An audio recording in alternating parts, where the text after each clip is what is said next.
SIR এর জন্য তো প্রেস কনফারেন্স হয়ে গেল, আর তারপরেই এসে এই বাঁকুড়া বিধানসভার 285 নম্বর বুথে দেখছি ভূত ভোটারও আছে, অনুপ্রবেশকারী ভোটারও আছে। একেবারে পাঁচটা নাম পাওয়া গেল, কেউ এখানে নেই। কাজে এদের নাম ঢুকিয়ে রাখা হয়েছে, অর্থাৎ কেউ না কেউ রাজনৈতিকভাবে তাকে রেকমেন্ড করেছে, তার ডকুমেন্ট তৈরি করে দিয়েছে, ভুয়ো ডকুমেন্ট। কাজে এগুলো সব বাদ যাবে। বাঁকুড়ায় যদি প্রত্যেকটা বুথে এরকম বাদ যায়, তাহলে সারা পশ্চিমবঙ্গে কত লক্ষ যাবে না 1 কোটি যাবে, এটা সবাই কল্পনা করুন। এই নাম নিশ্চয়ই মানে রাজ্য সরকারের যে দল, সেই দলের কেউ তাকে প্রমাণপত্র তৈরি করে দিয়েছে, তা না হলে হিম্মত হবে না।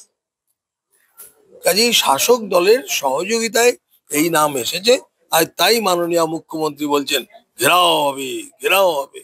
উনি কি অনুপ্রবেশকারীদের রাখতে চাইছেন?